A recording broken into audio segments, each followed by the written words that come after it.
ஒரு முறை வள்ளலார் அவரது சீடர் தேவநாயகம் என்பவரை அழைத்துக் கொண்டு செஞ்சி சென்றார். இருவரும் செஞ்சி மலை மீது 4 பக்கமும் சுற்றி வந்தனர்.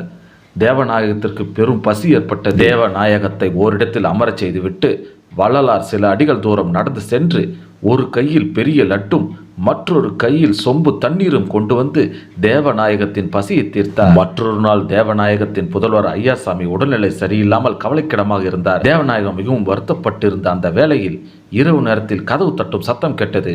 கதவை திறந்தார். வள்ளலார் வந்து நிற்கிறார். வள்ளலார் உள்ளே வந்து ஐயாசாமிக்கு திருநீர் பூசிவிட்டு கண் திறக்கச் செய்தார். ஐயாசாமி உடல்நலம் தேறி எழுந்து அமர்ந்து விட்டார். அதன் பின் வள்ளலார் அங்கிருந்து சென்று விட்டார். மறுநாள் காலை தேவநாயகம் தனது மகன் ஐயாசாமியை வண்டியில் அழைத்து கொண்டு வடலூர் சத்திய தர்மசாலை வந்தார்.